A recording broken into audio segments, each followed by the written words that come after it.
आज हम बात करने वाले हैं सूचर्स। सूचर मटेरियल दो टाइप के होते हैं, एब्सॉर्बेबल एंड नॉन एब्सॉर्बेबल। एब्सॉर्बेबल मटेरियल में नेचुरल और सिंथेटिक दो टाइप का होता है, वैसे ही नॉन एब्सॉर्बेबल में भी नेचुरल और सिंथेटिक दो टाइप होते हैं। एब्सॉर्बेबल मतलब जो थोड़े टाइम बाद हमारे शरीर में डिग्रेड मतलब एब्जॉर्ब होता है by the body. And the non absorbable मतलब वो डिग्रेड नहीं होने वाला है, सो हमें खुद ही रिमूव करना पड़ेगा। सो एब्जॉर्बेबल में नेचुरल और सिंथेटिक, नेचुरल और सिंथेटिक इन दोनों की जो मैकेनिज्म है वो अलग अलग है, कैसे डिग्रेड होता है। नेचुरल है वो mainly enzymatic degradation and macrophage phagocytosis से डिग्रेड होता है, वाइल और सिंथेटिक है वो हाइड्रोलाइसिस से डिग्रेड होता है। नेचुरल सूचर में कैटगट सूचर एक मेन है, और वो कहाँ से हम डिराइव करते हैं। सो वो शिप या केटल का जो इलियम होता है उसका सब म्यूकोसा पार्ट में से डिराइव करते हैं। और ये डिस्कवर किया गया था बाय हंटर, और इसको हम आइसोप्रोपाइल अल्कोहल के अंदर रखते हैं। और इसका डिग्रेडेशन टाइम है 60 डेज, मतलब 60 डेज में वो डिग्रेड हो जाएगा बॉडी के अंदर। और इसका डिग्रेडेशन टाइम इंप्रूव करने के लिए मतलब बढ़ाने के लिए हम क्रोमियम सॉल्ट से टैनिंग करेंगे। और तब उसका टाइम होके 90 डेज हो जाएगा। अब इसका यूज कहाँ पे है।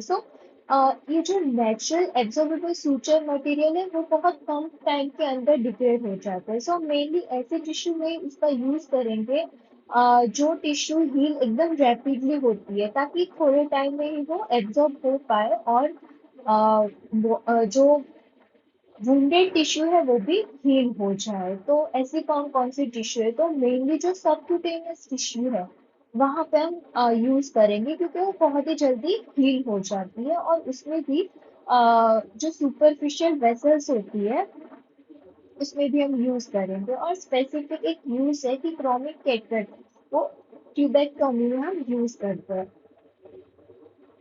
अब एब्जॉर्बेबल बट सिंथेटिक जो मेन मेड सूचर है, और हमें पता है वो डिग्रेड कैसे होता है, बाय हाइड्रोलाइसिस।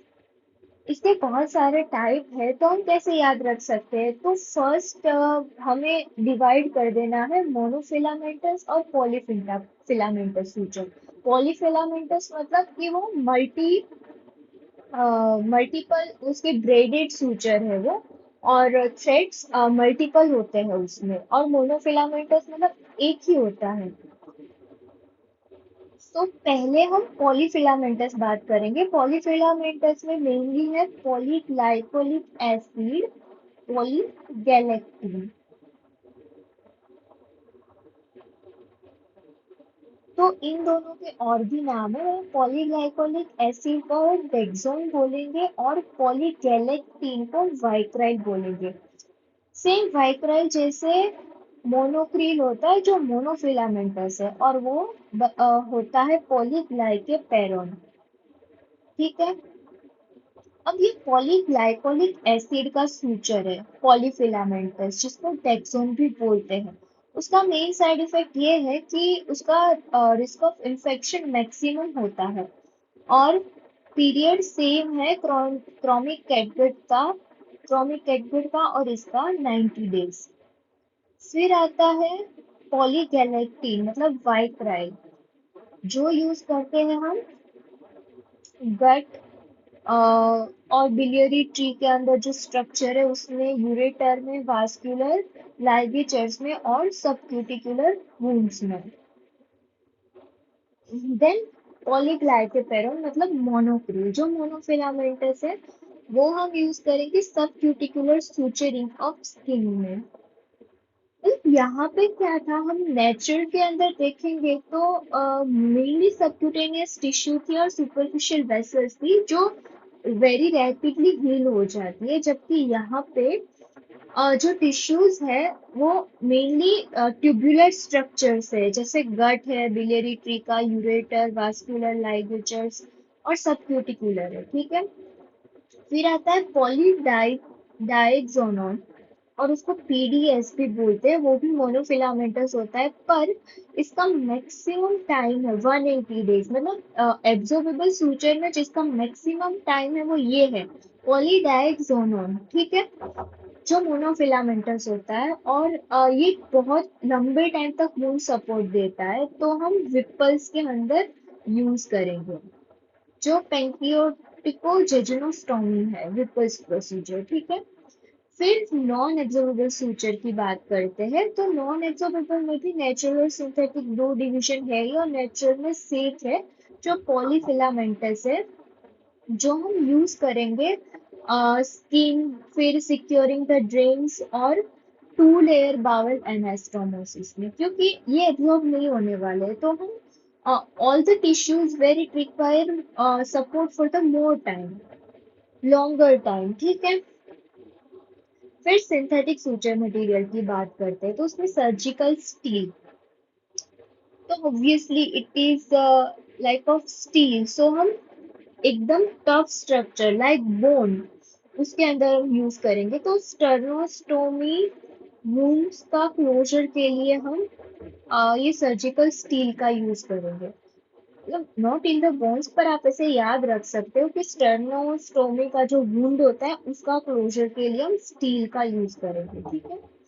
फिर पॉलीएमाइड और इथिलॉन सूचर, जिसको हम नायलॉन बोलेंगे, वो भी मोनोफिलामेंटस है। फिर पॉलीप्रोपाइलीन, जिसको प्रोलीन बोलते हैं, वो भी मोनोफिलामेंटस है। अब इन दोनों को कैसे याद रखेंगे हम, तो first nylon and then prolene. तो नाइलोन है वो हमें पता है मोस्टली सारे abdominal wall closure, skin closure में हम यूज करते हैं, और जो सारे टफ स्ट्रक्चर्स होते हैं, जिसको एकदम मतलब आपको नॉन एब्जॉर्बेबल सूचर मटेरियल ही वहां पे चाहिए होगा बहुत लंबे टाइम को अप्रोक्सीमेशन लाने के लिए, तो जैसे टेंडन है, नर्व्स है, कैटरेक्ट सर्जरी है, हर्निया रिपेयर है, तो इन सब में हम नायलॉन सूचर मटेरियल का यूज करेंगे, ठीक है।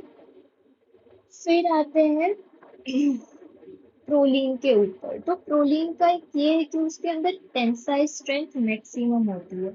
तो टेंसाइल स्ट्रेंथ मैक्सिमम मतलब वो बहुत ज्यादा प्रेशर है वो झेल पाएगा, तो प्रेशर इतना झेल पाएगा, तो कहाँ पे हमारी बॉडी में ज्यादा प्रेशर है, कार्डियोवास्कुलर सिस्टम और वास्कुलर एनास्टोमोसिस में, तो हम वहां पे यूज करेंगे हम।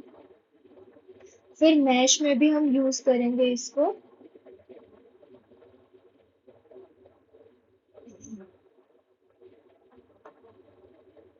देन एक आता है पॉलीबस्टर, जिसकी खास बात ये है कि वो इलास्टिसिटी बहुत है, इलास्टिसिटी बहुत है, मतलब वो आपका वुंड का जो ओरिजिनल साइज है वो गेन करने में मदद करेगा, तो इसको हम प्लास्टिक सर्जरी में यूज करते हैं, इसको भी हम प्लास्टिक सर्जरी में यूज करते हैं, ठीक है।